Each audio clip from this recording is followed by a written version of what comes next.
Hai guys, kembali lagi bersama Cloud Kitchen nih buat teman-teman yang mau mulai usaha kuliner dan mau tahu gimana sih dunia F&B saat ini. Kebetulan sekali kita ketemu nih sama Pak Igo sebagai pemilik Igor's Pastry. Bayangin nih, Igor's Pastry di Surabaya itu terkenal banget. Tapi mungkin sebelum itu kita kenalan dulu nih ya. Pak Igo, boleh mungkin diperkenalkan diri dulu Pak? Oke, saya namanya Igo, saya mempunyai istri namanya Ratna, makanya nama bakery pastry kita adalah Igor's Pastry.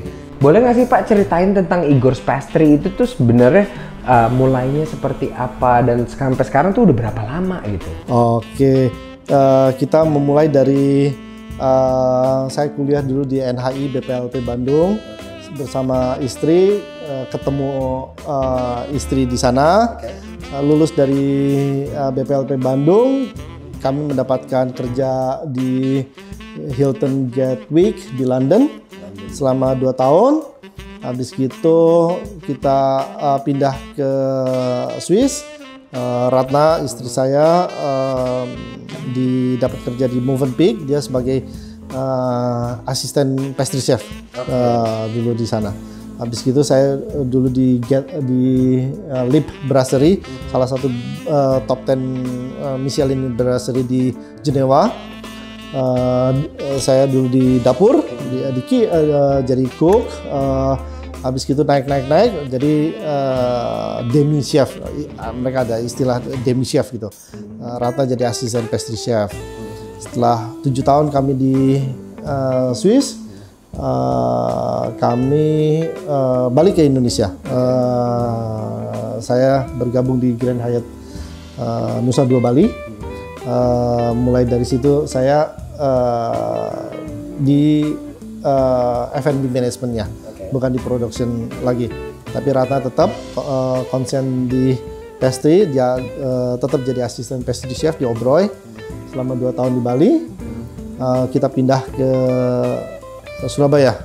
Surabaya saya di Mandarin Oriental Hotel Majapahit, mulai dari restoran manager, banquet manager, asisten F&B, jadi director, terakhir di asisten general manager pada waktu saya keluar menyelesaikan tugas saya. Ratna jadi pastry chefnya Marriott di Surabaya yang dulu namanya masih Westin. Nah, setelah itu kami mencoba berusaha sendiri. Kayaknya udah cukup lah pengalaman, kita coba usaha sendiri di Surabaya. Maka mulailah dengan Igor's pada tahun 2001. Jadi bayangin ya teman-teman, perjalanannya Pak Igo dengan Bu Ratna di saat itu udah melalui banyak banget tahapan yang dimana dapat menambah skill set masaknya dari bidang pastry. Dan bayangkan kalau teman-teman ke Surabaya datang ke Igor's Pastry, makanannya itu luar biasa. Tapi mungkin di sini teman-teman masih banyak yang belum tahu nih Pak, makanan Igor's Pastry itu ada apa aja sih Pak? Nah, di Igor's Pastry kita sama sih seperti di hotel, dari A sampai Z. Kita ada cake, pasti ada cookies, bakery. Bakery itu banyak, ada istilahnya bread sama veneserie. Veneserie itu juga seperti puff-puffan, seperti croissant, Danish, itu kan yang layer-layer itu. Ada ice cream, ada puding, lengkap. Dan itu banyak, bahkan yang bumbu-bumbunya kalau saya dengar cerita dari Pak Igo ngambil dari luar negeri bahkan ya Pak ya. Kadang-kadang kita dengan terpaksa harus import produknya. Misalnya coklat lokal emang ada banyak, tapi masih beda dari taste-nya, dari kualitasnya, dari kestabilannya, dari shiny-nya masih beda. Misalnya lagi kita ada mango pudding gitu ya. Mango pudding ya kalau kita pakai lokal, minggunya apalagi yang fresh gitu ya, minggunya bulan ini mangga gadung, bulan depan mangga golek. Intinya nggak konsisten. Ya, kadang manis, kadang asam gitu. Makanya kita kita pakai puree. Pakai puree.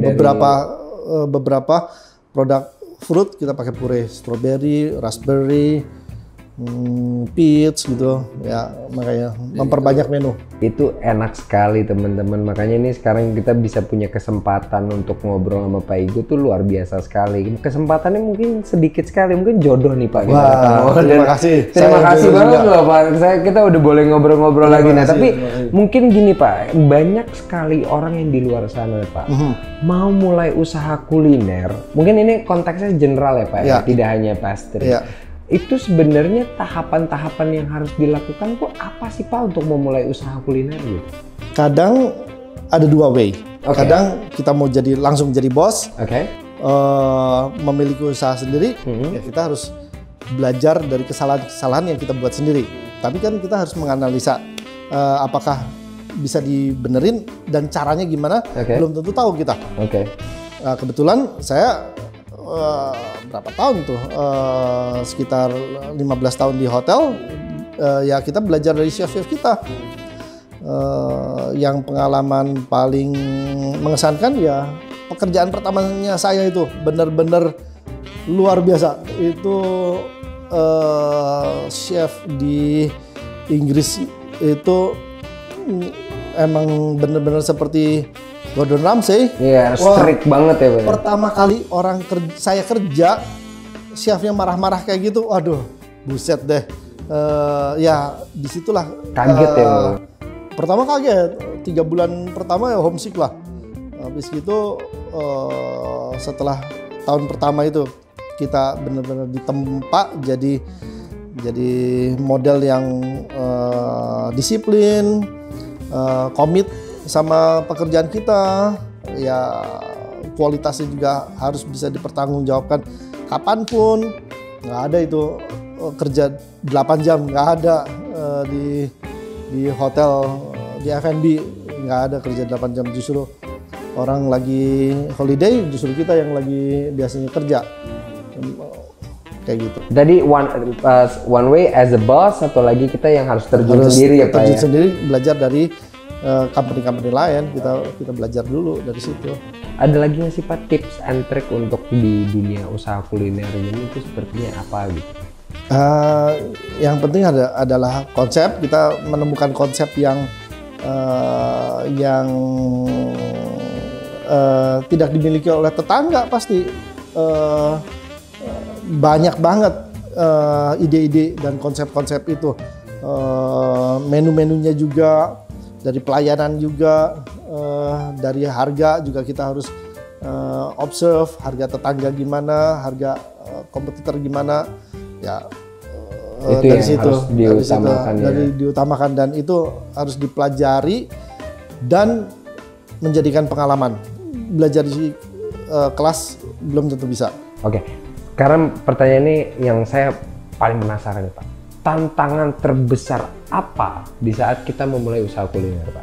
Tantangan terbesar tetap nggak mulai dan nggak lagi dijalankan adalah HRD, manpowernya kita, SDM itu yang challenge gitu. Kita harus bisa mengarahkan, kadang merangkul, kadang kita juga harus strict. Itu yang berat. Makanya semoga pendidikan di Indonesia itu harus difokuskan untuk baik mental dan baik ilmunya di sekolah-sekolah itu. Kalau secara environment, sebenarnya environment di dalam timnya Bapak itu tuh sebenarnya kayak gimana sih yang dibangun? Environment harus saling respect, disiplin, dan komit terhadap kerjaannya. Harus komit itu. Nggak hari ini komit, besok terlambat lagi, dan kalau sudah komit saya mau melaksanakannya, ya laksanakan dengan baik sampai selesai. Oke. Nah, mungkin ada pesan-pesan terakhir Pak, mungkin yang apa sih yang sebenarnya mau disampaikan ke orang-orang di luar sana gitu, mungkin apa gitu yang bisa berarti sekali, karena ini kata-kata penutup lah Pak buat teman-teman yang sebagai penonton nih mungkin pengen tahu nih sebagai Pak Igo yang udah belasan tahun di dunia ini mungkin bisa ngasih. Oke, nggak ada usaha yang instan. Tetap kita harus berusaha dan terus berjuang. Nggak ada usaha yang tiba-tiba datang berhasil. Harus kerja keras, menurut saya. Harus kerja keras dan smart untuk menganalisa hasil kerja kami. Harus detail ya Pak? Ya, harus detail juga. Oke deh, kalau gitu teman-teman, ini dia kita ketemu sama Pak Igo dan udah dengar cerita-ceritanya. Mungkin sampai situ dulu. Sekali lagi terima kasih banyak Pak Igo. Thank you, it's been an honor. Thank you. Oke teman-teman, kita sampai jumpa di video-video berikutnya. Salam sukses.